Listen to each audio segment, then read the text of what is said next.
దేవునికి స్తోత్రం. ప్రార్థన చేసుకొని కొలసీ పత్రిక ధ్యానంలో మరొక సెషన్లోనికి మనము ప్రవేశిద్దాం. మహాగణుడైనటువంటి మా ప్రియ పరలోకపు తండ్రి, జీవం గల నాయన, మీ ప్రియకుమారుని అతి శ్రేష్టమైన నామంలో మేమందరము ఇక్కడ కూడుకొని ప్రశస్తమైనటువంటి విలువైనటువంటి ఆయన నామములోనే మీ వైపు చూస్తూ ఈ నూతన సెషన్ కొరకు మీ ఆత్మ సహాయం అనుగ్రహించమని ప్రార్థిస్తూ, వినువారు మాత్రంగా ఎవరు ఉండకుండా ఈ మాటల ప్రకారంగా మా విశ్వాసమును మరింత మేము స్థిరపరుచుకొనుటకు సహాయం చేయమని యేసుక్రీస్తు ప్రభువారి పరిశుద్ధమైన నామములోని ప్రార్థన మనవులు మీకే సమర్పించుచున్నాను తండ్రి. ఆమేన్. కొలసీ పత్రిక ధ్యానంలో ఉన్నాం. 10 సెషన్స్ను ముగించుకొని 11వ సెషన్లోనికి వెళ్తున్నాము. పత్రిక విభజన 4 అధ్యాయాలు, 2 ప్రధాన విభాగాలు. మొదటిది సైద్ధాంతిక విభాగము, రెండవది ఆచరణాత్మక విభాగము. మొదటి విభాగము అన్నది మొదటి 2 అధ్యాయాలు. ప్రస్తుతం మనము ఈ విభాగంలో ఉన్నాం. మొదటి అధ్యాయాన్ని మనం ముగించుకొని ఇప్పుడు మనము 2వ అధ్యాయంలోనికి ప్రవేశిస్తున్నాం. 2వ అధ్యాయంలో మొత్తం 23 వచనములు. 2వ అధ్యాయంలో మొత్తం 23 వచనములు. 23 వచనములు కలిగినటువంటి ఈ అధ్యాయాన్ని మనము 6 భాగాలుగా విభజించుకుంటున్నాం. దీనికి ఒక టైటిల్ కూడా మనం రాసుకుందాం: దుర్బోధలకు వ్యతిరేకంగా హెచ్చరిక. Warning against హెరసీ. దుర్బోధలకు వ్యతిరేకంగా హెచ్చరిక. ఈ 2వ అధ్యాయమును మనము 6 భాగాలుగా విభజించుకుందాం. 6 పార్ట్స్. అందులో ప్రారంభించుకుందాం. మొదటి భాగము, అది 1వ వచనము నుండి 5వ వచనం వరకు. 2వ అధ్యాయము 1వ వచనము నుండి 5వ వచనం వరకు. ఈ భాగానికి ఒక టైటిల్ ఇద్దాం: పౌలు గారికి సంఘము ఎడల ఉన్న ఆందోళన. Paul's concern for the church. Paul గారికి సంఘము ఎడల ఉన్న ఆందోళన. Paul's concern for the church. Ready? Start చేద్దాం. తెరుద్దాం. బైబిల్ తెరిచి 2వ అధ్యాయము ప్రారంభం నుంచి.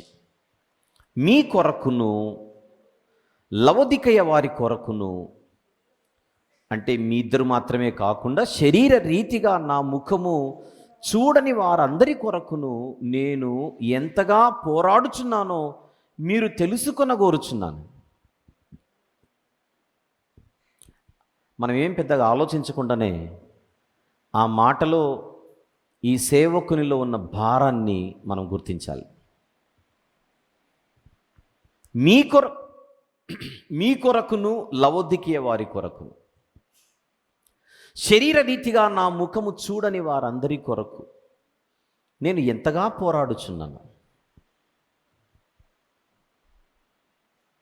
ఈ మాట గురించే పైన మొదటి అధ్యాయంలో చివరి వచనంలో ఆయన ప్రస్తావించడం జరిగింది. అది కూడా చదువుదాం. అందు నిమిత్తము నాలో బలముగా కార్యసిద్ధి కలుగజేయు ఆయన క్రియాశక్తిని బట్టి నేను పోరాడుచు ప్రయాసపడుచున్నాను. పోరాటము, ప్రయాసము, పోరాటము, ప్రయాసము. మొదటి అధ్యాయాన్ని అంత సుదీర్ఘంగా మాట్లాడుకొని ఇక్కడికి వచ్చాం. ఏమిటి పోరాటము, ఏమిటి ప్రయాస?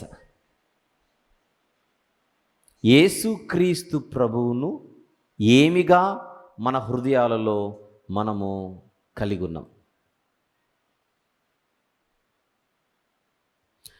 కేవలము తనకు ముఖపరిచయం ఉన్న వారి కొరకు మాత్రమే కాదు, ముఖపరిచయం లేని వారికి కొరకు కూడా.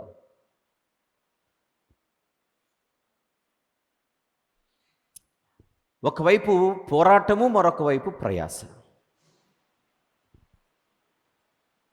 ఆయన మోకరిల్లితే అందరి కొరకు ప్రార్థన. ప్రభువా, ఎన్నో దుర్బోధలు అనేక చోట్ల సంఘాలను కలవరపరుచుచున్నాయి. భారము కలిగినటువంటి సేవకునిగా ఈ దుర్బోధల నుండి నాయన సంఘాలను కాపాడండి. మరి ఆ విషయం దేవుని తెలీదా అనకూడదు, మన బాధ్యత. సంఘాల కొరకు ప్రార్థన చేయడం బాధ్యత. సంఘముల కొరకు ప్రార్థనతో పాటు ఆ సంఘములకు సత్యవాక్యాన్ని అందించి వారిని చైతన్యపరచుట. పౌలు గారికి సేవా జీవితంలో ఎన్నో శ్రమలు, ఇబ్బందులు, హింసలు ఎదురయ్యాయి. కొరింథీయులకు రాసిన 2వ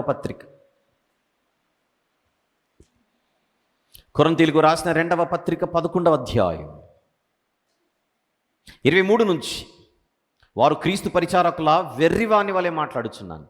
నేనును మరి ఎక్కువగా క్రీస్తు పరిచారకుడను, మరి విశేషముగా ప్రయాసపడి తిని, మరి అనేక పర్యాయములు చెరసాలలో ఉంటిని, అపరిమితంగా దెబ్బలు తింటిని, అనేక మార్లు ప్రాణాపాయములలో ఉంటిని, యూదుల చేత 5 మార్లు 1 తక్కువ 40 దెబ్బలు తింటిని, 3 మారు బెత్తములతో కొట్టబడి తిని, ఒకసారి రాళ్లతో కొట్టబడి తిని, 3 మారు ఓడ పగిలి శ్రమపడి తిని, ఒక రాత్రింపగలు సముద్రంలో గడిపి తిని, అనేక పర్యాయములు ప్రయాణములలోను, నదుల వలనైన ఆపదలలోను, దొంగల వలనైన ఆపదలలోను, నా స్వజనుల వలనైన ఆపదలలోను, అన్యజనుల వలనైన ఆపదలలోను, పట్టణములు ఆపదలు, అరణ్యములు ఆపదలు, సముద్రంలో ఆపదలు, కపట సహోదరుల వలని ఆపదలలోను ఉంటిని, ప్రయాసముతోను కష్టముతోను, తరచుగా జాగరణములతోనూ ఆకలి దప్పులతోనూ, తరచుగా ఉపవాసములతోనూ, చలితోనూ, దిగంబరత్వముతోనూ ఉంటిని. ఇంకనూ చెప్పవలసినవి అనేకములు కలవు అని చెప్పి భౌతికంగా మానసికంగా ఇన్ని శ్రమలు ఎదురైన తర్వాత అని అంటున్నమాట, ఇవియునుగాక సంఘములన్నిటినీ గూర్చిన చింతయు కలదు, ఈ భారము దినదినము నాకు కలుగుచున్నది. అది అండర్లైన్ చేద్దాం. భౌతికపరమైన ఇబ్బందులు, శ్రమలు, మానసిక ఇబ్బందులు, కానీ వీటి కంటే ఎక్కువైనటువంటి చింత ఆయనకి ఏముంది అని అడిగితే సంఘములన్నిటినీ గూర్చిన చింత.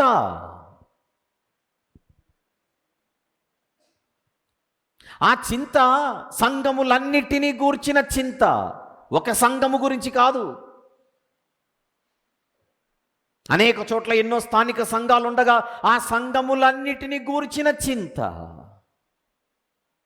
ఇంకేమంటున్నాడు? భారము, చింత, భారము. ఈ భారము దినదినమును నాకు కలుగుచున్నది. అప్పుడప్పుడు కాదు, దినదినము. నిజంగా మనం ఆలోచిస్తే, అసలు మీరు ఆలోచించండి, ఇప్పుడు ఇంత మాట్లాడుకుంటున్నాం, సంఘములన్నిటిని గురించి పౌలు గారికి ఉన్నటువంటి చింత ఏమిటి? సంఘములన్నిటిని గురించి పౌలు గారికి ఉన్నటువంటి భారం ఏమిటి? అయ్యో వీళ్ళకి మంచి మందిరం లేదు అనేదా? చెప్పండి. అయ్యో వీళ్ళకు సౌండ్ సిస్టమ్ లేదు అనేదా? అవన్నీ అవసరాలు పరిచర్య జరగడానికి. కానీ పౌలు గారికి ఉన్న చింత ఏమిటి? పౌలు గారికి ఉన్న భారం ఏమిటి? ఇన్ని పత్రికలు చదువుతున్నాం, మీరు ఈజీగా చెప్పేయచ్చు. హెరిసీస్, దుర్బోధలు. సేవకుడు ఆయన.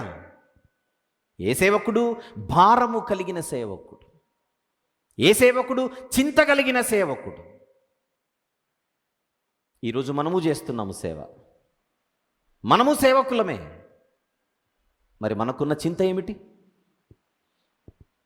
మనకున్న భారం ఏమిటి అని ఎవరిని వారు ప్రశ్నించుకోవాలి. బోధను గూర్చిన బాధ ఇంతకు మనకుందా? సంఘం అంటే సేవకులు మాది అనే భావములోనికి జారిపోవడం. మా సంఘం, మా సంఘం, మా సంఘం, మా సంఘం. పక్క సంఘం నుంచి ఎవరన్నా వస్తే పండుగ, పక్క సంఘం నుంచి మన సంఘంలోనికి ఎవరైనా వస్తే అబ్బో పెద్ద పండగ. ఏ పక్క సంఘం మంది కాదు? పోటీనా? మన ఊర్లో మరొక స్థానిక సంఘం ఉండగా ఆ స్థానిక సంఘం అన్నది మనకు ప్రత్యర్థులా? ఆ సంఘంలో నుంచి 10 మంది మా సంఘంలోనికి రావాలన్నది మన లెక్కలా? అంటే మనది వ్యాపారమా?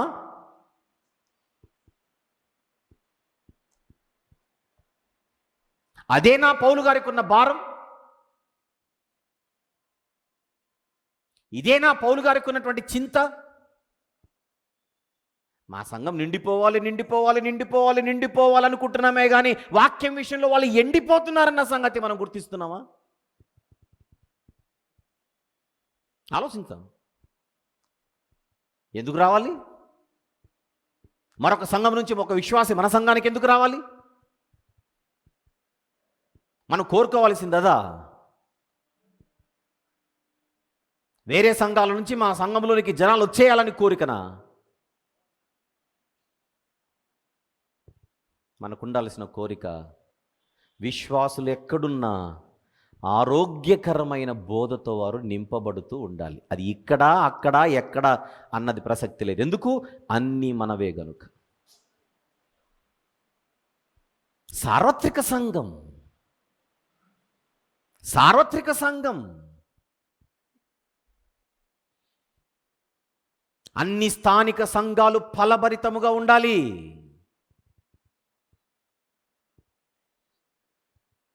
మనకేమో కాంపిటీషన్. ఒక స్థానిక సంఘానికి మరొక స్థానిక సంఘానికి ఏమిటి? కాంపిటీషన్. పౌలు గారికి ఉన్న చింత ఇది కానే కాదు. పౌలు గారికి ఉన్న భారం ఇది కానే కాదు. ఆయన బాధ, ఆయన చింతంతా సేవకులు సరి అయిన బోధను ఆహారముగా విశ్వాసులకు అందించాలి. ఏ సేవకులు? అన్ని సంఘాలలో ఉండే సేవకులు. ఈ భారాన్ని కలిగి ఉన్నవారే నిజమైన సేవకులు. అన్ని సంఘాలలో నుండి మా సంఘానికి వచ్చేయాలి అనుకుంటే స్వార్థపూరితమైన సేవకులు. అది స్వార్థం. ఫస్ట్ ఆఫ్ ఆల్ సంఘం అంటే సేవకుండి కాదు, క్రీస్తు యేసు ప్రభుతే. మనం కేవలం పనివారం. మెచ్యూరిటీ.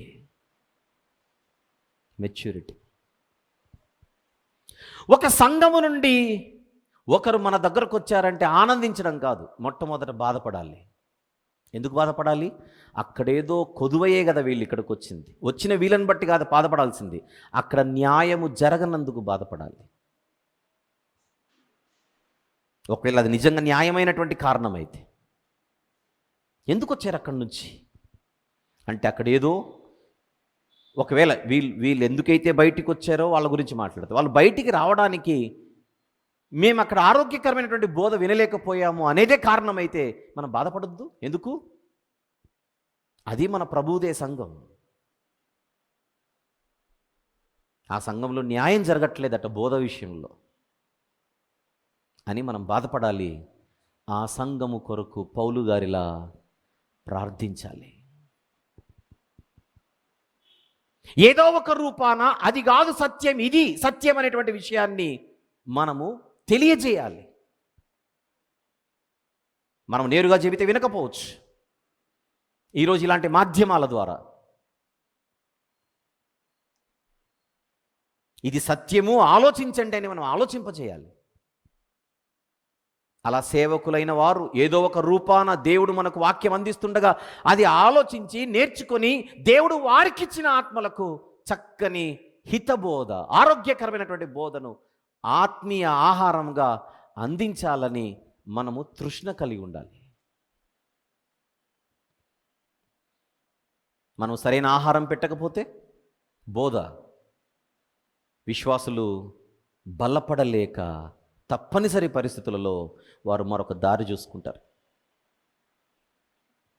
మాకు సరైన ఆహారము దొరుకుట లేదు. వాళ్ళ గురించి నేను మాట్లాడట్లా. ఒక సేవకుడిని కళ్ళెదురుగా మనం చూస్తున్నప్పుడు సేవకులైన వారు ఏం ఆలోచించాలి, ఏం నేర్చుకోవాలి? భారము, చింత, ప్రయాస, పోరాటము, ఆ పదాలు గుచ్చట్లేదు మనల్ని. మన టార్గెట్ ఏంటి? అక్కడి నుంచి కొంతమంది రావాలి, ఇక్కడి నుంచి కొంతమంది, ఇక్కడ నుంచి ఇది టార్గెట్టా? ఇది సేవనా? వాళ్ళు ఇక్కడికి వచ్చినా, వాళ్ళు అక్కడే ఉన్నా, అందరూ కలిసి రేపు సదాకాలం ప్రభువుతో ఉండాలి. సదాకాలము ప్రభువుతో ఉండడానికి వాళ్ళు అక్కడుంటే ఏంటి, ఇక్కడుంటే ఏంటి? మేము ఇక్కడ నుంచి హైదరాబాద్ వెళ్ళాలి. మా దగ్గర ఒక 2-3 వాహనాలు ఉన్నాయి అనుకోండి.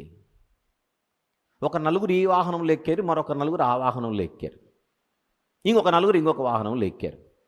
అసలు అందరి ప్రయాణం, అందరి గమ్యం ఎక్కడికి? హైదరాబాద్కి. అందరూ కలిసి హైదరాబాద్కి వెళ్ళాలనేటువంటి గమ్యం ఉన్నప్పుడు ఏ బండిలో ఎక్కితే ప్రాబ్లం ఏంటి? మనం కోరుకోవాల్సింది అన్ని వాహనాలు క్షేమంగా ఎక్కడికి చేరాలి? హైదరాబాద్ చేరాలి. అలా కాకుండా ఆడి బండి నాశనం అయిపోనుగాక, నా బండే వెళ్ళునుగాక అనుకుంటే క్రూరత్వం, శాడిజం, మూర్ఖత్వం, సంకుచిత భావం, బుద్ధిలేని తత్వం. 4 వాహనాలు కలిసి ఒక ఊరు నుంచి మరొక ఊరికి వెళ్ళినప్పుడు అన్ని వాహనాలలో ఉన్నవారు కోరుకోవాల్సిందేమిటి? అందరూ క్షేమంగా గమ్యానికి చేరుకోవాలి. మధ్య మధ్యలో అవతల కారులో ఉన్నోడిని దింపి నీకు టీ తాపిస్తాను మధ్యలో రా అంటే అవతలోడు ఆ మనిషి టీని తాపిస్తాడని బిర్యానీ పెడతానరా? ఎంత దరిద్రంగా ఉంది ఆలోచన. సంఘములో సభ్యుల సంఖ్య పెరుగుతుంటే కడుపు అలా నిండిపోతుందా? అసలు వచ్చిన వాళ్ళకి మనం ఏం వడ్డించగలుగుతున్నామనే ఆలోచన లేదు, చింత లేదు, భారము లేదు. ఇంత బ్యాక్గ్రౌండ్ ఇన్ఫర్మేషన్ మనకు వచ్చిన తర్వాత ఆయన భారం ఏంటో, చింత ఏంటో, ప్రయాస ఏంటో, పోరాటం ఏంటో అర్థం చేసుకునే ప్రయత్నం చేద్దాం. 2వ అధ్యాయం కొలసీ పత్రిక. మీ కొరకును, లవదొకే వారి కొరకును, శరీర రీతిగా నా ముఖము చూడని వారందరి కొరకు. ఎంత నిస్వార్థమైనటువంటి విశాల దృక్పథంలో ఆయన ఆలోచనలు ఉన్నాయి. తెలిసిన వారి కొరకే కాదు, తెలియని వారికి కూడా.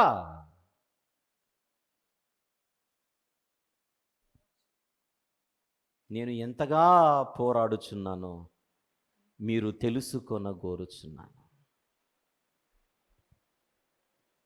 ఏంటి సార్, ఏంటి మీ బాధ అని అడిగితే, వారు ప్రేమ యందు అతుకబడాలి. ఎవరు? విశ్వాసులు. వాళ్ళు నాకు ముఖపరిచయం ఉన్నా, ముఖపరిచయం లేకపోయినా వారందరూ ప్రేమ యందు అతుకబడాలి.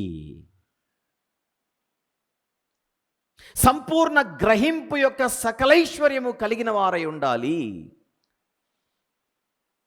ఇంకా వారు ప్రేమ యందు అతుకబడి సంపూర్ణ గ్రహింపు యొక్క సకలైశ్వర్యము కలిగిన వారై దేవుని మర్మమయ్యున్న క్రీస్తును స్పష్టముగా తెలుసుకున్న వారై తమ హృదయములలో ఆదరణ పొందవలెనని వారందరి కొరకు నా పోరాటం అంటున్నాడు. చూడండి, అక్కడ పోరాడుచున్నాను, అది నా పోరాటం. అందరి హృదయాలలో క్రీస్తు సింహాసనాసీనుడై ఉండాలి. దాని అర్థం క్రీస్తును స్పష్టముగా తెలుసుకోవాలి. అందరూ క్రీస్తును స్పష్టముగా తెలుసుకోవాలి. అది నా పోరాటం. ఉందా? అదే మాట ఉందా? క్రీస్తును స్పష్టముగా తెలుసుకొని అందరూ తమ హృదయములలో ఆదరణ పొందాలని వారందరి కొరకు నేను పోరాడుచున్నాను. అది పోరాటం. ఎక్కడుంది ఈ పోరాటం? ఆయన బాధ కొలసి సంఘాన్ని చూసినప్పుడు, లవదొకేలోని సంఘాన్ని చూసినప్పుడు, వారి గురించి విన్నప్పుడు, మిగిలినటువంటి పరిసర ప్రాంతాల్లో ఉన్న సంఘాల గురించి విన్నప్పుడు, మీ మదిలో, మీ హృదయాలలో మేము ప్రకటిస్తున్న క్రీస్తు ఒకప్పుడు ఉన్నట్టుగా లేడు. లేదా మేము ప్రకటించిన క్రీస్తును అలా కాకుండా వేరేలా ప్రకటించే దుర్బోధలు మీ మధ్యకు వచ్చినప్పుడు అవి మీ మీద ప్రభావము చూపే పరిస్థితులు, వాతావరణం కనబడుతోంది. అది కాదు. మీరు ఇప్పుడు బాగానే ఉన్నారు, కానీ రేపు బలహీన పడకూడదు.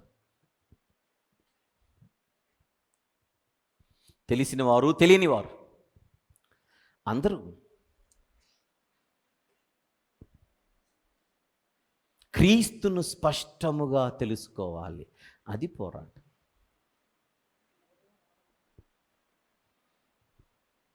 ఇంతకీ ఇది పోరాటమా? క్రీస్తును స్పష్టముగా తెలుసుకోవాలి అనేది పోరాటం అంటే అసలు అదే పోరాటం. పౌలు గారి పోరాటమే అది. అందరూ నా దగ్గరకు వచ్చేయాలి, ఇది ఆరాటం. పౌలు గారిది పోరాటం. ఆరాటానికి పోరాటానికి చిన్న లైన్ ఉంది. అందరూ వచ్చేయాలి, అందరూ వచ్చేయాలి, అందరూ వచ్చేయాలి, అందరూ వచ్చేయాలి. ప్రకృతి వికృతి, ఇది కకృతి. అందరూ వస్తారు, ఏం చేస్తావు? అందరూ వస్తారు, ఏం చేస్తావు? పోనీ అందరికి పెడదాం. ఏమంటే ఒక 2-3 నెలలు మీరు అందరూ ఆరాధనలు ఆపేసి ఈయన దగ్గర పంపండి, అందరు వచ్చేస్తారు. 3 నెలలు అందరు వచ్చారు.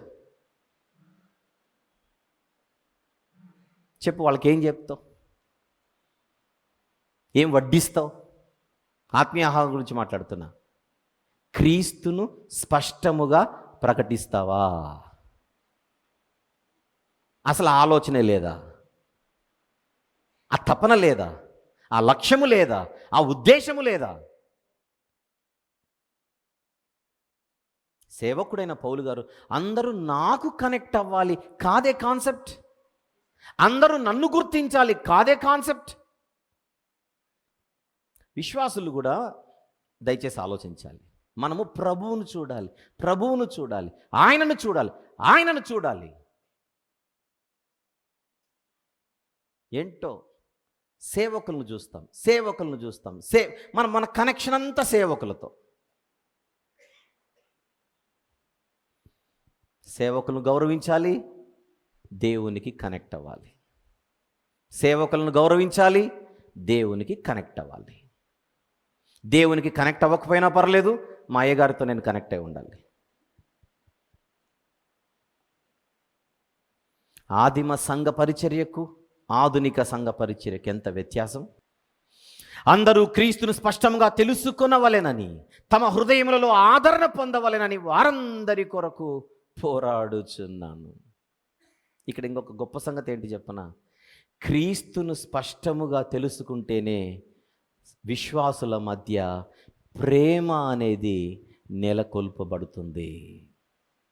ప్రేమయందు అతుకబడాలి. అది నా పోరాటం. ప్రేమయందు అతుకబడాలన్నా, సంపూర్ణ గ్రహింపు యొక్క సకలైశ్వర్యము కలిగిన వారై ఉండాలన్నా క్రీస్తే దిక్కు. ఈ నోస్తికులు ఏం చెప్పారు? నోస్తిక భావాలు ఎక్కించుకున్న వాళ్ళు ఏం చెప్పారు? మనమందరము అసలైన జ్ఞానాన్ని పొందుకోవాలది మా దగ్గర ఉంది. మీరు క్రీస్తు క్రీస్తు క్రీస్తు అంటే ఒరిగేది ఏమీ లేదు, వచ్చేది ఏమీ లేదు. క్రీస్తు ద్వారా మీరు విన్నది, క్రీస్తు ద్వారా మీరు పొందింది ఇంతే. అసలు విమోచన, అసలు జ్ఞానం మేమిస్తాం, అది దేవుడు మాకిచ్చాడు. ఎంత దుర్మార్గులు! పౌలు గారు చెబుతోంది ఏంటి? ఆ జ్ఞానము కాసేపు మిమ్మల్ని ఆకర్షించవచ్చు, ఉప్పొంగింపజేయవచ్చు, కానీ ప్రేమతో మీరందరూ కనెక్ట్ అయ్యేలా చేయదు. నేను ఇందాక సెషన్లో చెప్పాను, మనందరము ఒకరికొకరు సహోదరులము, సోదరీమణులము, మనమంతా ఒక్కటే అనేటువంటి భావన మనకు కలగడానికి మనలో ఒకరి ఎడల ఒకరికున్న ప్రేమ కాదు. ప్రేమను బట్టే మనం అతుకబడ్డామా? ప్రేమ లేకుండా మనం కనెక్ట్ అయ్యామా? ప్రేమ, ఆత్మీయ ప్రేమ, ఆ ప్రేమ మనల్ని కనెక్ట్ చేసింది. విషయం ఏంటంటే, ఇలా మనల్నందరినీ ఒక్క కుటుంబముగా చేర్చినదే నిజమైన జ్ఞానం అవుతుంది. నాదే జ్ఞానం మీకు లేదు, మీరు వినండి. ఈ ఫిలాసఫీ సంఘానికి ప్రమాదం. మనమందరము ప్రేమ యందు అతుకబడాలనంటే ఆ నోస్తికుల తత్వజ్ఞానము కాదు. క్రీస్తు యేసు ప్రభు ద్వారానే మనమందరం అతుకబడగలం. మామూలుగా ఆలోచించండి, ఈరోజు మనందరం కనెక్ట్ అయింది ఈ పేరు వలననే. మనలందరినీ కనెక్ట్ చేసింది ఏ నామము? యేసు క్రీస్తు అన్న ఆ పేరే ఇంతమందిని ఇక్కడికి తీసుకొని వచ్చింది. ఆలోచించండి, అంత పవర్ ఉందా? ఉందిగా.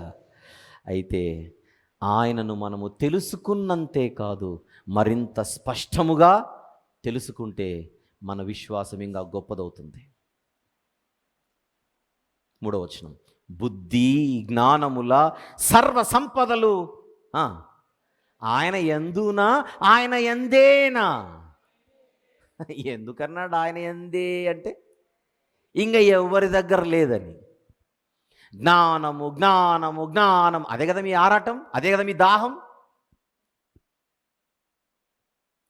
నోస్తికులు వచ్చి మాదే జ్ఞానం అంటున్నారా? పిచ్చోళ్ళారా, అది అరకొర జ్ఞానం, పనికిరాని జ్ఞానం, మోసపుచ్చే జ్ఞానం. మీకు జ్ఞానం ఇష్టమా? మీకు జ్ఞానం ఇష్టమా? మీకు జ్ఞానం అంటే ఇష్టమైతే ఆ బుద్ధి జ్ఞానముల సర్వ సంపదలు ఒక్కని అందే గుప్తమై ఉన్నవి, ఆయన పేరే జీసస్ క్రైస్ట్ అంటున్నాడు పౌలు గారు. మీరు ఆలోచించండి, ఏంటి ఏంటి స్థిరపరచాలని, ఏంటి స్థాపించాలని ఆయన ఆరాటం, పోరాటం చెప్పండి. క్రీస్తే క్రీస్తే క్రీస్తే క్రీస్తే. ఒక్కసారి ఇమేజ్ చూపించు, మళ్ళీ గుర్తు చేసుకుందాం. వీళ్ళు ఏమంటున్నారు? ఒక సుప్రీం గాడ్ ఉన్నాడు, ఆయన ద్వారానే అసలైన జ్ఞానం, ఆయన ద్వారానే అసలైన జ్ఞానం. వారి ప్రకారంగా ఏమిటి? Unknown father.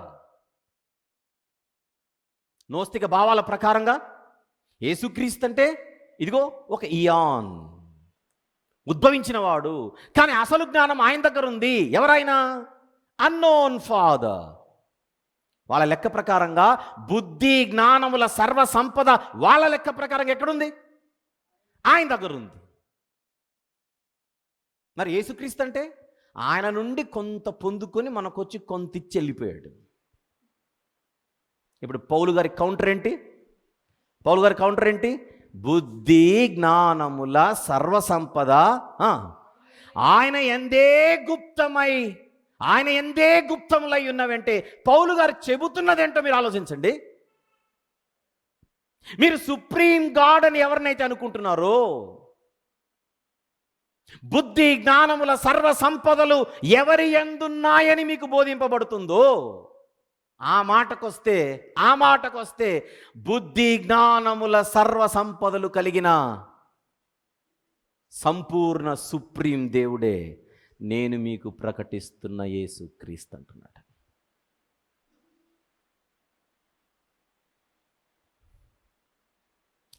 ఆయన స్థాపన ఏమిటి? ఇక్కడ ఆయన స్థాపించడానికి చేస్తున్న ప్రయత్నం ఏమిటి? వాళ్లకు వ్యతిరేకంగా మాట్లాడుతున్నది ఏమిటి? చెప్పండి. బుద్ధి జ్ఞానముల సర్వ సంపదలు గుప్తమై ఉన్నటువంటి వాడిని ఏమనాలి? దేవుడు. పౌలు గారి ఆర్గ్యుమెంటే అది, పౌలు గారు ప్రకటిస్తున్న డాక్ట్రినే అది. క్రీస్తు అంటే మీరు మధ్యలో ఉద్భవించి ఆ పెద్ద దేవుని దగ్గర నుంచి కొంత పొందుకొని ఆ కొంతలో మనకి ఇంత ఇచ్చి వెళ్ళిపోయినాడు అనుకుంటున్నారా? మీకు జ్ఞానం రావాలన్నా, బుద్ధి కలగాలన్నా, తెలివి కావాలన్నా ఈయన తప్ప మనకు వేరొక సోర్స్ లేదంటున్నాడు ఆయన. దేవుడు అంటే ఈ కొలసి సంఘములోనికి ఒక కొత్త దేవుడిని చూపించే ప్రయత్నం చేస్తున్నారు ఈ నోస్తికులు. మేము మీకు ప్రకటించుచున్న క్రీస్తే దేవుడు, మేము మీకు ప్రకటించుచున్న క్రీస్తే సంపూర్ణుడు, మేము మీకు ప్రకటించుచున్న క్రీస్తే నిత్యదేవుడు. అది అంతకు ముందు అధ్యాయం నుంచి ఆయన మాట్లాడుతున్న సిద్ధాంతం. ఇది అర్థం కాని వాళ్ళే చేసేది రాద్ధాంతం. కారణం వాళ్ళకి అర్థం కాదు వేదాంతం.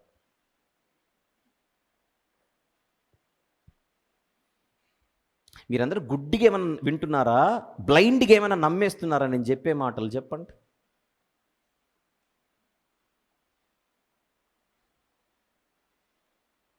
బైబిల్లోని ఒక పుస్తకాన్ని ఇలా ధ్యానించొద్దు, ఇలా ఆలోచిస్తే కదా సారం వచ్చేది.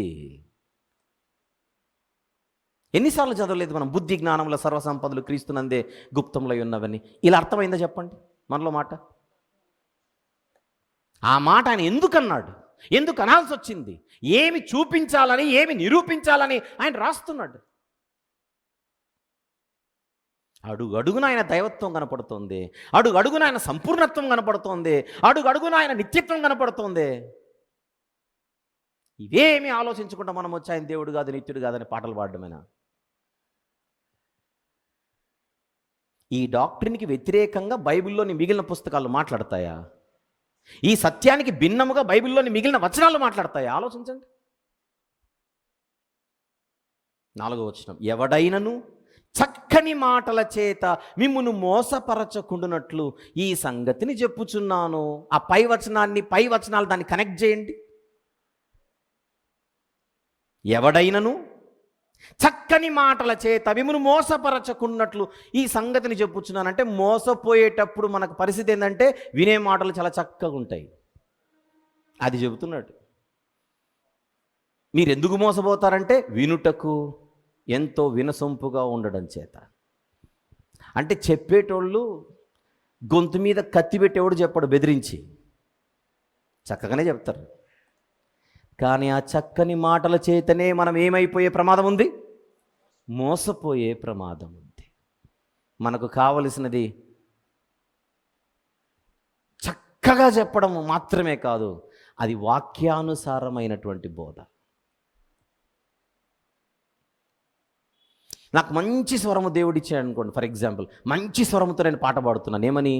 యేసును అనుకున్నట్టుగా దేవుడు కాడు. స్వరం బాగుంది, మ్యూజిక్ బాగుంది, రాగం బాగుంది. అప్పుడు వెంటనే ఇంత చక్కగా ఆయన పాడుతున్నాడంటే అది ఎంత నిజము కాకుండా ఉంటుంది? రాసుకో, యేసు ప్రభు దేవుడు కాదు అందామా?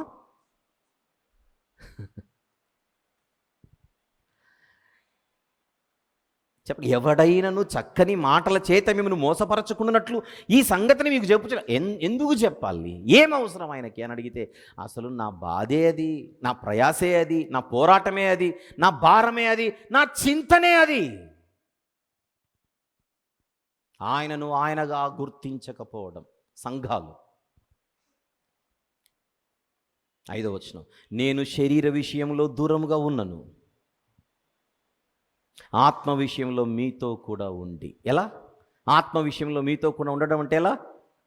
వారిని గూర్చిన ఆలోచనలు కలిగి ఉన్నాడు, వారిని గూర్చి ప్రార్థించేవాడై ఉన్నాడు, వారిని గూర్చిన భారము కలిగిన వాడై ఉన్నాడు. ఇది కదా సేవకుని లక్షణం. ముఖపరిచయం ఉన్నా ముఖపరిచయం లేకున్నా మనము సార్వత్రిక క్రైస్తవ్యమును గూర్చిన ఆలోచనలు కలిగిన వారమై ఉండాలి.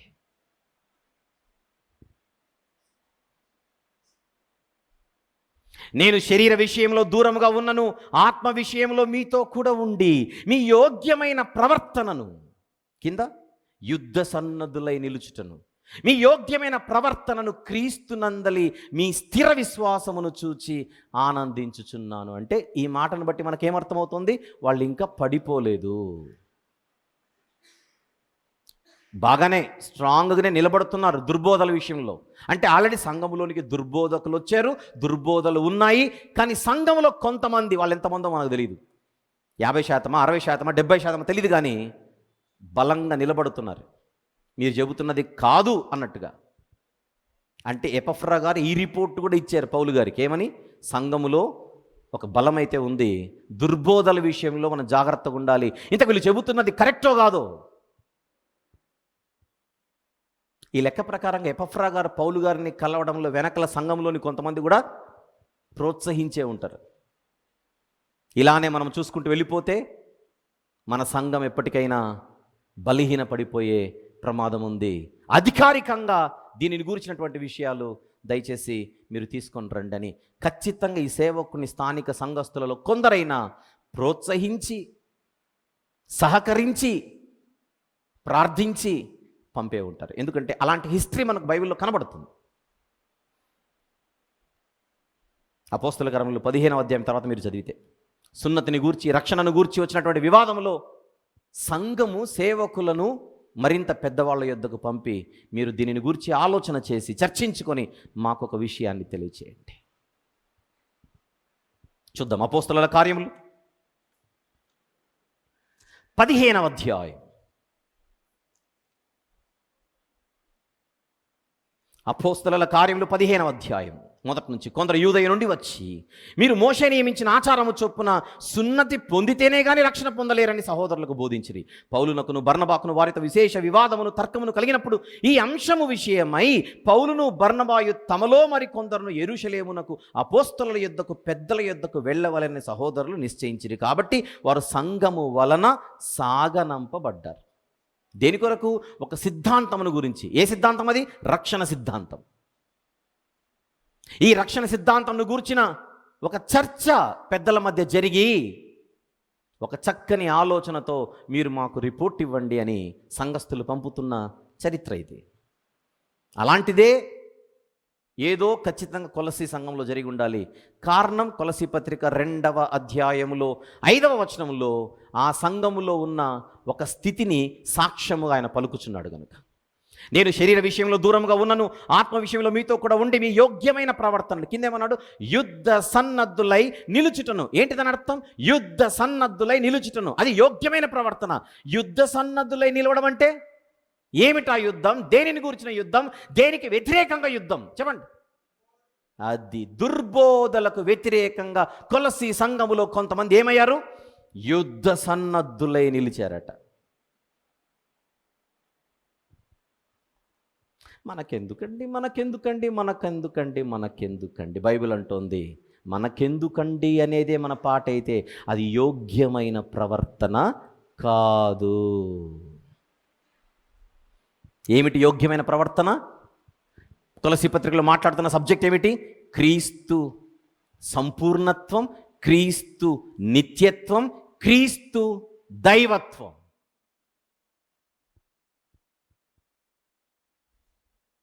ఈ విషయంలో కొలసి సంఘములో కొందరు ఎలా నిలబడ్డారు? యుద్ధ సన్నద్ధులై.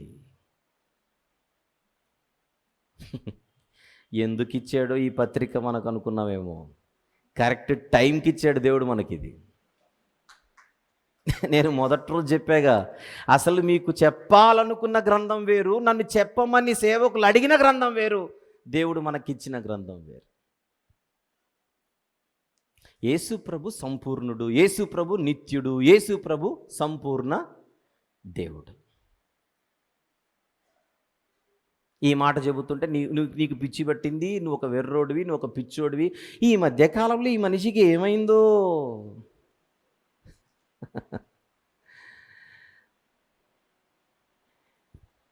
ఈ విషయం ఏంటంటే, నేను ఒక్కడనే అనుకుంటున్నారేమో, ఈరోజు ఎంతమంది యేసు ప్రభు దైవత్వాన్ని, నిత్యత్వాన్ని, సంపూర్ణత్వాన్ని తగ్గించి మాట్లాడుతున్నప్పుడు దాని విషయమై కలవరము చెంది, బాధపడి, ఆందోళన కలిగి, అయ్యో ఈ బోధ నుంచి మన సంఘాలను మనము కాపాడుకోవాలని ఎంతమంది సేవకులు ఈరోజు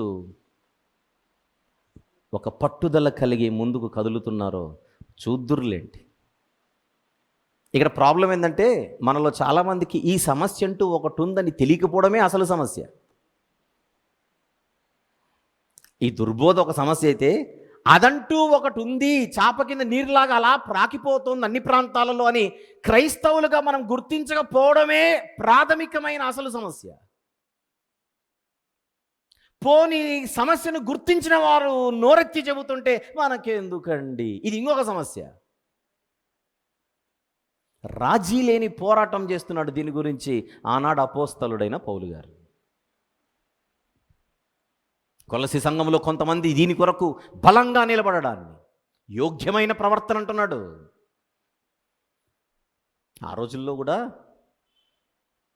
ఒక సత్య బోధ స్థాపన కొరకు మాట్లాడుతుంటే ఆ ప్రత్యర్థులు అంటే ఎదురుగున్న వాళ్ళట దూషిస్తున్నారట. యూదా పత్రిక చదవండి తర్వాత. దూషించుచు, దూషణ.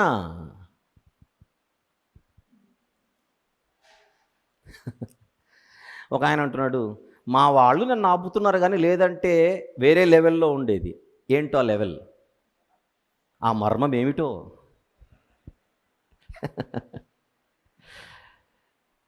వేరే లెవెల్ అంటే క్యా హే ఓ? వార్నింగ్, మార్నింగ్ లేచి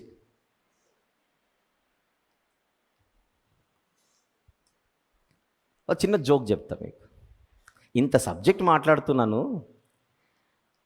జనరల్గా యేసుప్రభు పరలోకంలో పుట్టాడు, యేసుప్రభు పరలోకంలో పుట్టాడు, యేసుప్రభు పరలోకంలో పుట్టాడంటే బైబిల్ వరకు వద్దు, ముందు అక్కడ ఆగు అని యేసుప్రభు ముందా పరలోకం ముందా అన్నాను అంతే. అప్పటి నుంచి భలే దొరికాడు. అసలు పరలోకం అంటే నీకు తెలుసా అని పరలోక పాఠాలు నాకు చెప్పడం మొదలుపెట్టారు. పరలోకం అంటే నువ్వు అనుకుంటున్నట్టుగా ఫిజికల్ పరలోకం కాదు, మా ఇంటెన్షనే వేరని. నీ ఇంటెన్షన్ ఏదైనా నువ్వు ఈ పరలోకములో యేసుప్రభు పుట్టాడనేటువంటి మాట తీసుకొని, పరలోకములో యేసుప్రభు పుట్టాడనే మాట తీసుకొని భౌతిక పరలోకానికి అప్లై చేసినా, అభౌతిక పరలోకానికి అప్లై చేసినా రెండు తప్పే అంటున్నా నేను. ఇప్పుడు యేసుప్రభు పరలోకంలో పుట్టాడంటే నేను అడుగుతున్నాను, పరలోకం ఎలా పుడతాడు నాయన? నువ్వే చెప్తున్నావు కదా పరలోకం కంటే ఆయన ముందున్నవాడని. జనరల్గా ఆలోచింపజేయడానికి అడిగాను. వెంటనే అసలు ఈ వంశీ గారికి పరలోకం అంటేనే తెలీదు, కలుగ చేయబడిన మరొక పరలోకం ఉంది, మేము మాట్లాడింది దాని గురించి, పోని దాని గురించే తీసుకుందాం. ఇప్పుడు అది ముందా యేసుప్రభు ముందా? దాని గురించి చెప్పి ఇప్పుడు నేను అక్కడికే వస్తున్నా. మళ్ళీ మీరు కదిలించే కొద్దీ మీకు ప్రాబ్లమ్స్ ఎక్కువ అవుతాయి. మీకు అర్థం కావట్లా. నిన్న రాజేష్ అడిగాడు ఒకటి, పాపం మేము పరలోకం గురించి మాత్రమే అడుగుతున్నాం అనుకుంటున్నారు అమాయకులు. మీకు నెక్స్ట్ ప్రశ్న ఒకటి, ఇప్పుడు మళ్ళీ క్వశ్చన్ పేపర్ లీక్ చేయడం అంటే ఇదే. ఇక్కడ విషయం ఏంటంటే మేము అక్కడికి వచ్చిన తర్వాత ఏదో మర్మమై ఉన్న ప్రశ్న అడగడం కాదు, మీరు ప్రిపేర్ అయ్యి రావాలనే మనలో మాట. ఇప్పుడు కొత్త ప్రశ్న, కాలం ముందా యేసుప్రభు ముందా? ఇది చెప్పండి. కాలం ముందా యేసుప్రభు ముందా? యేసుప్రభు ముందు. మరి యేసుప్రభు మధ్యలో పుట్టాడు అని అంటే నువ్వు ఆయన తీసుకొని వచ్చి కాలం లోపల పెట్టట్లా? యేసుప్రభు కాలాతీతుడు కాడా? యేసుప్రభు కాలాతీతుడు కాడా? చెప్పండి.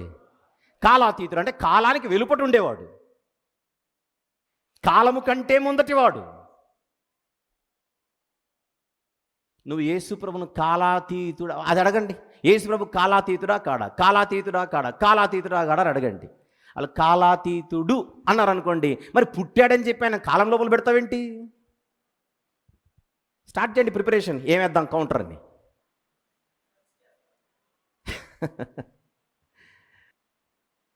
మరి యేసుప్రభు పుట్టాడు అనేదే నిజమైతే ఆయన తీసుకొని వచ్చిన ఒక కాలంలో సెట్ చేస్తాను. ఎందుకు? ఆయన పుట్టని కాలం ఒకటి ఉందిగా. మీరు ఆలోచిస్తారని అడిగిన ప్రశ్నలు ఇవన్నీ. అవి ఆలోచించకుండా మళ్ళీ ఏం కౌంటర్ ఇద్దామని ఆలోచిస్తారా? ఒక జ్ఞాని ఏం చేస్తారంటే, అరే ఇక్కడ ఏదో విషయం ఉంది, ఆలోచించాలి. పరలోకం ఉందా యేసుప్రభు ఉందా అని అడిగేసరికి, అహో ఈయనకు పరలోకం గురించి తెలియనట్టుంది, కలుగ చేసిన పరలోకం గురించి కాదు, కలుగ చేయబడిన పరలోకం. ఇప్పుడు అక్కడికి వస్తున్నా. నువ్వంటున్నా కలుగ చేయబడని పరలోకం ఉందా యేసుప్రభు ఉందా? చెప్పు ఇప్పుడు. ఎవరిని ఇబ్బంది పెట్టాలని కాదు, ఆలోచింపజేయాలని. కొన్ని ప్రశ్నలు మనల్ని ఆలోచింపజేస్తాయి, ఆలోచించాలి. మంచి కోసమేగా. గుర్తుపెట్టుకుందాం, యేసుక్రీస్తు ప్రభును తగ్గించే మనం ఏ స్టేట్మెంట్ ఇచ్చినా దొరికిపోవడమే అక్కడ. నేనైనా అంతే, మీరైనా అంతే, ఎవరైనా అంతే. ఎవరు అతీతులం కాదు. ఆయన సంపూర్ణత్వాన్ని, ఆయన దైవత్వాన్ని, ఆయన నిత్యత్వాన్ని తగ్గించి నిలబడగలిగేటువంటి సత్తా కలిగిన వాళ్ళం కాదు మనం. ఒక ప్రశ్న నేను వేసానంటే దాని వెనకాల ఉద్దేశం ఏంటో ఆలోచించు. నన్ను పట్టుకోవడానికి ట్రై చేయకు. ఇలాంటి ప్రశ్నలు ఎన్నో ఉన్నాయి, ఇవన్నీ ఆలోచింపజేయడానికి. అబ్బే నీది పెద్ద ప్రశ్నే కాదు. విషయం ఏంటంటే ఈ ఒకరిద్దరు ఆలోచించకపోయినా అనేక మంది ఆలోచనలకు ఇవన్నీ కూడా ఇప్పుడు పదును పెడుతున్నాయి. ఇప్పుడు కొత్త ప్రశ్న రివీల్. యేసు ప్రభు కలుగజేయబడినటువంటి పరలోకం కంటే ముందా, కలుగజేయబడని పరలోకం కంటే ముందా మీ లెక్క ప్రకారంగా?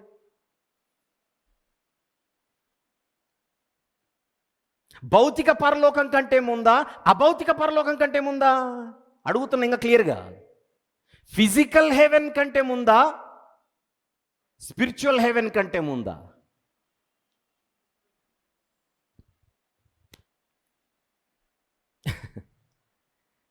ఇప్పుడు చెప్పండి.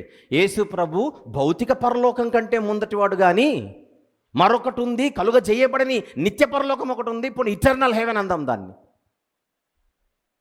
ఇటర్నల్ హెవెన్ అనేది ఒకటి ఉంది, దానికి మధ్యలో వచ్చాడు, దాని తర్వాత వచ్చాడని చెప్తావా? అలాగైతే తమరు వెళ్ళి ముందు కొలసి పత్రిక స్టడీ చేయండి. ఈ బోధకే లెఫ్ట్ అండ్ రైట్ ఇస్తున్నాడు పౌలు గారు. నాకు ఆన్సర్ చేసే ముందుగా కొలసి పత్రికను ధ్యానించి ముందుకు రండి. తొందరపడి మరి నవ్వులు పాలు కాకండి. ఈ బోధనే కదా ఆయన ఖండించేది. మనం ఇస్తున్న పిలుపు ఏమిటి? వ్యక్తులు కాదు, దుర్బోధ ప్రాబ్లం. మీ దగ్గర సమస్య ఉంటే నా దగ్గర ఉన్నట్టే, నా దగ్గర సమస్య ఉంటే మీ దగ్గర ఉన్నట్టు. దుర్బోధ ఎక్కడున్నా అది సమస్యే. మనం అందరం కలిసి ఈ దుర్బోధను తరిమేద్దాం అనుకుంటే అలాగదలగదలగదలగద నువ్వే నాకు శత్రువు అంటే పెట్టుకోండి, పోషించుకోండి, ఎవడేమంటాడు? ప్రమాదం కాదు. కొలసి పత్రిక 1వ అధ్యాయం నుంచి ఈ 2వ అధ్యాయం వరకు అసలు కాన్సెప్టే అది. ఏమిటి కాన్సెప్ట్? క్రీస్తు నిత్యత్వం, క్రీస్తు దైవత్వం, క్రీస్తు సంపూర్ణత్వం. The eternity of Christ, the divinity of Christ and the perfection of Christ, the fullness of Christ. పట్టేసుకుందామనే మేము ఏదో అనుకున్నాము, ఈయన ఇది అడుగుతాడు అనుకోలేదు అని. మీకు ఆ ఆలోచన కూడా ఇంకా రాలేదనంటే మీరు ఇంకా జాగ్రత్త పడాలి. వద్దు. ఆయనను తగ్గించే ప్రయత్నం మీరు ఏ యాంగిల్లో చేసినా. ఇంకా కొంతమంది ఉంటున్నారు, ఎవరన్నారండి ఆయన నిత్యుడు కాదని అన్నారు. అనేవాళ్ళు అన్నారు, నీకేంటి ప్రాబ్లం? నువ్వు అనలేదుగా, అయితే నిన్ను గురించి కాదు. కొంచెం వాళ్ళు బాధపడుతున్నాం, మేము ఎప్పుడన్నా మీ గురించి ఎవడు అన్నాడు? నువ్వు మావాడివే, ఎందుకంటే నువ్వు కూడా నిత్యుడు అంటున్నావుగా, నో ప్రాబ్లం. ఆయన సంపూర్ణుడే అనేదే నీ పాయింటా? అలాగైతే ప్రాబ్లం లేదు. ఆయన సంపూర్ణ దేవుడా? సంపూర్ణ దేవుడే. అలాగైతే నువ్వెందుకు భుజాలు ఎగిరేస్తున్నావు? ఆయన సంపూర్ణ దేవుడు కాదనే వాళ్ళకి ఇది ప్రాబ్లం అవుతుంది, సంపూర్ణ నిత్యుడు కాదనే వాళ్ళకి ప్రాబ్లం అవుతుంది, అసలు సంపూర్ణుడే కాదనే వాళ్ళకు ఇది ప్రాబ్లం అవుతుంది. నీకెందుకు? నువ్వు గుడ్ కదా. ఇంకొక మాట చెప్పనా? ఆయన నిత్యుడే కానీ ఉద్భవించిన వాడు అని అంటారా? అసలు ఆ ప్రాబ్లమే ఇక్కడ కనపడేది. నిత్యుడే కానీ ఉద్భవించిన వాడు. పౌలు గారు నో, నిత్యుడైన ఈయన ఉద్భవించిన వాడు కాదు, ఉన్నవాడు.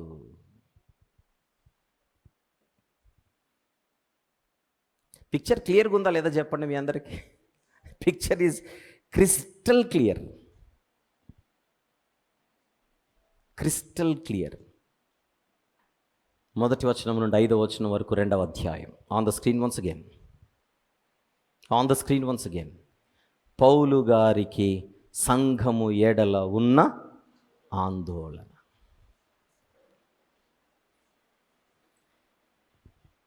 ఒక్కసారి బైబిల్లోకి వచ్చి ఒక 2 వచనాలను చదివి ముగించుకుందాం.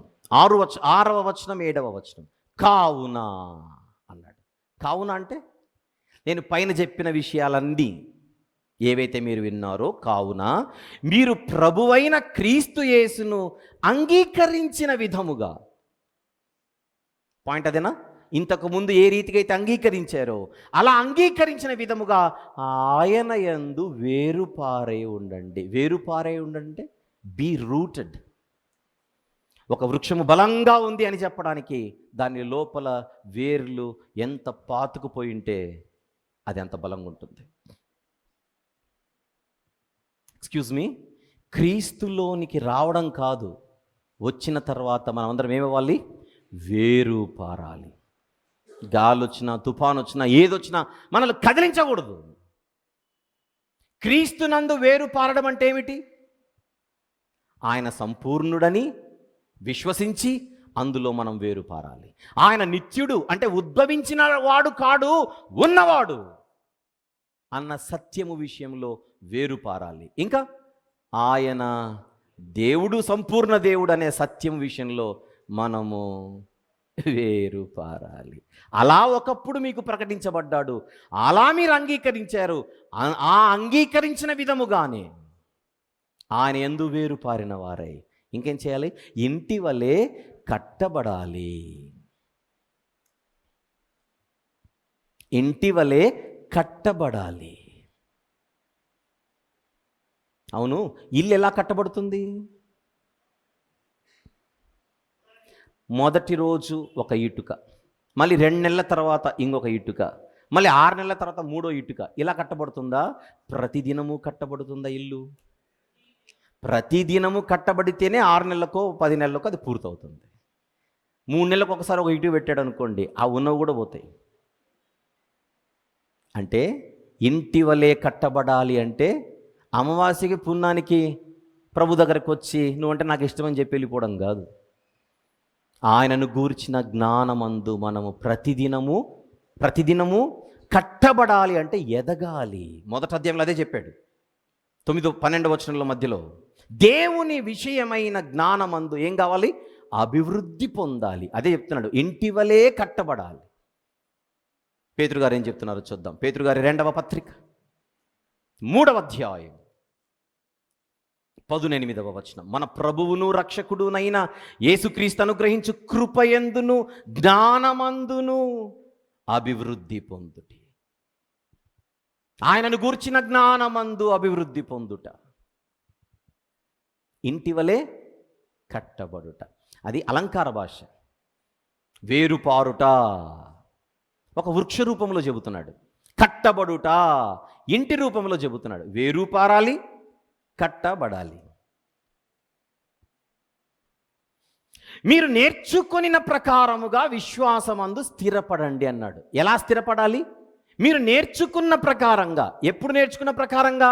ఎపఫ్రా చెప్పినప్పుడు ఏమైతే నేర్చుకున్నారో ఆ ప్రకారంగా స్థిరపడండి. ఇప్పుడు నిన్నగాక మొన్న వచ్చి మిమ్మల్ని కలవరపరిచే వాళ్ళలా కాకుండా వారి మాటలను తీసుకొని మీరు నేర్చుకొనిన ప్రకారంగా విశ్వాసమందు స్థిరపరచబడుచు కృతజ్ఞతాస్తుతులు చెల్లించుట యందు విస్తరించండి. అంటే విషయం ఏంటంటే, దేవుడా మా కొరకు ఇంత తగ్గించుకొని వచ్చాడు అనే సత్యం మనకు అర్థమైంది అనుకోండి, ఆయనకు కృతజ్ఞతలు చెల్లించకుండా ఉండలేము. కొరింథీయులకు రాసిన 2వ పత్రిక 4వ అధ్యాయం. కొరింథీయులకు రాసిన 2వ పత్రిక 4వ అధ్యాయం 14-15 వచనములు లేదు, 13వ వచనం చూద్దాం. 13. కృప ఎక్కువ మంది ద్వారా ప్రబలి దేవుని మహిమ నిమిత్తము కృతజ్ఞతాస్తుతులు విస్తరింపజేయులాగున సమస్తమైనవి మీ కొరకై ఉన్నవి కాగా విశ్వసించితిని గనుక మాట్లాడి తిని. ఏమి విస్తరించాలి? 13వ వచనంలో కృతజ్ఞతాస్తుతులు విస్తరించాలి. ఎప్పుడు కృతజ్ఞతాస్తుతులు విస్తరిస్తాయి?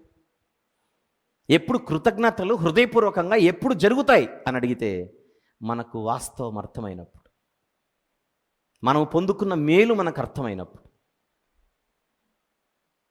అసలు మనకు మేలే అర్థం కాలేదనుకోండి, కృతజ్ఞతలు ఎక్కడ చెల్లిస్తాం? ఏమంటున్నాడు కొలస్సీ పత్రికలో?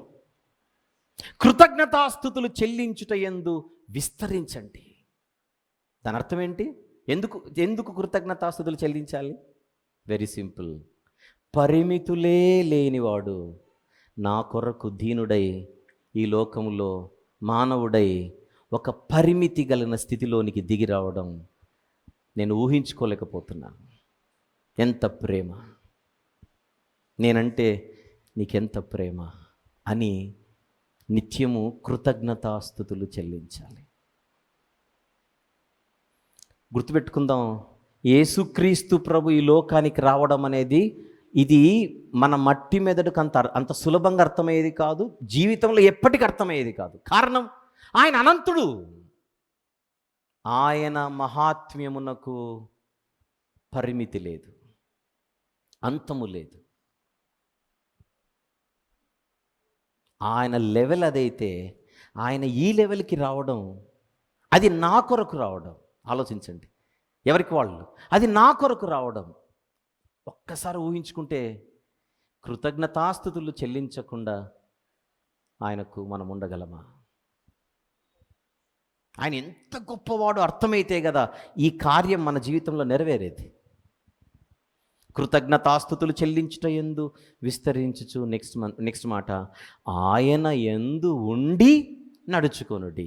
ఆయన యందు ఉండుటంటే ఆయన నాకు సంపూర్ణుడని, ఆయన నాకు చాలినవాడని, ఆయన నాకు సంపూర్ణ దేవుడని, ఆయన మధ్యలో ఉద్భవించిన వాడు కాదు ఇయాన్లాగా, ఆయనే సుప్రీం అని,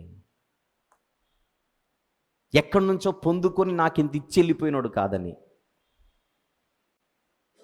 అర్థం చేసుకోవడం.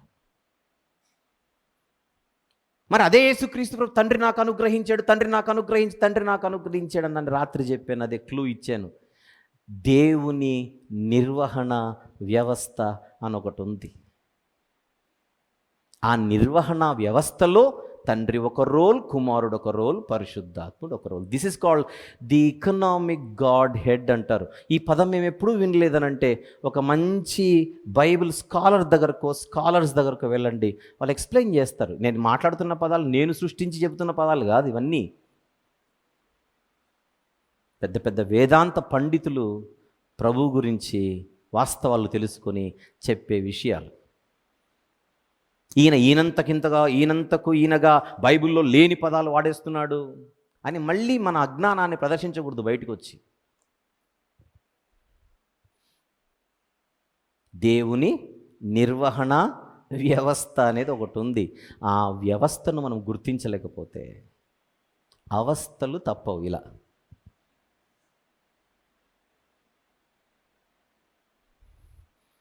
తండ్రి నాకు అనుగ్రహించాడు, నేను పొందుకున్నాను, మీకు ఇస్తున్నాను అనే భావాలు ఎక్కడైనా ఉంటే ఇదంతా కూడా ఎకనామిక్ గాడ్ హెడ్.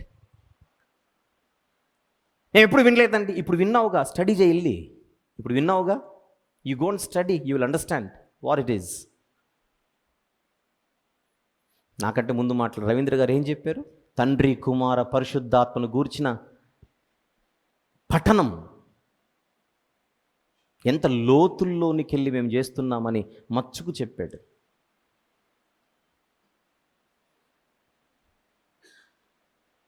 మన బైబిల్ కాలేజ్ విద్యార్థులు ఈ పాట ఇప్పుడు నేను చెబుతున్న విషయాలని వింటున్నప్పుడు అలా అలా అలా పట్టేసుకుంటున్నారు.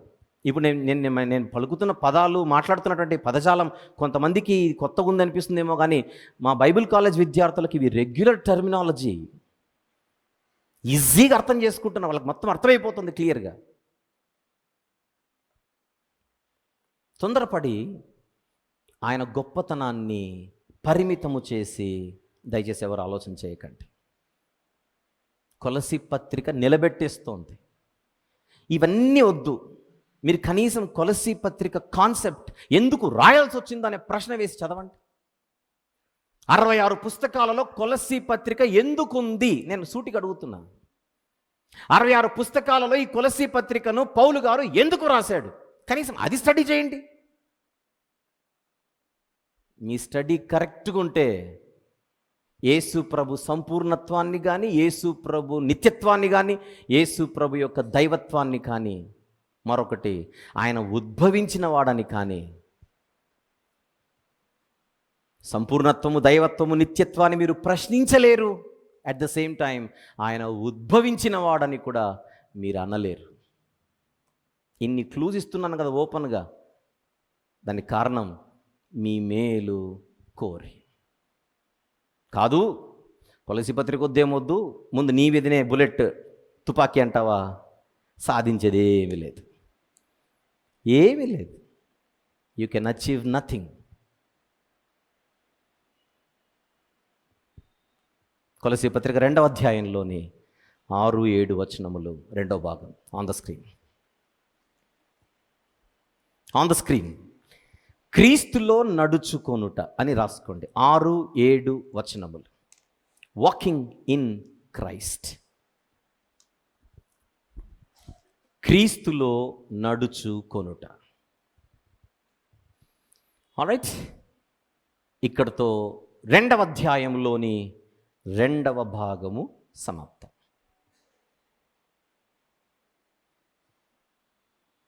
ఓకే, ఇక్కడతో సెషన్ నంబర్ 11 సమాప్తం. ఓకే, ప్రార్థన చేసుకుందాం. తర్వాత సెషన్లో మరిన్ని విషయాలు మనం మాట్లాడుకుందాం. ప్రేమగల తండ్రి, జీవం గల నాయన, మహిమగల గొప్ప దేవ, మీరు మాకు నేర్పిస్తున్న ఈ మాటలన్నిటిని బట్టి స్తుతులు చెల్లిస్తూ, అనవసరంగా మా ఆలోచనలను పక్కన త్రప్పించి తండ్రి మేము దారి తప్పకుండా మమ్మల్ని జాగ్రత్త పరుస్తున్నందుకు స్తుతులు చెల్లిస్తూ ఉన్నాం. మీ కుమారుని ఔన్నత్యం, సంపూర్ణత్వం, దైవత్వం ఎంత గొప్పదో ఈ పత్రిక ద్వారా మీరు మాకు నేర్పిస్తున్నందుకు స్తుతులు చెల్లిస్తూ, వినువారు మాత్రముగా ఎవరు ఉండకుండా ఈ మాటల ప్రకారంగా మేమందరము కూడా, ప్రతి ఒక్కరూ కూడా వాస్తవాల వైపు చూస్తూ బలపడుటకు సహాయం చేయమని, ఈ రోజున మిగిలినటువంటి పరిచర్యను కూడా మీ హస్తాలకు అప్పచెప్పచ్చు. యేసుక్రీస్తు ప్రభువారి పవిత్రమైన నామములోనే ఈ ప్రార్థనా మనవులు మీకే సమర్పించుచున్నాము తండ్రి. ఆమెన్.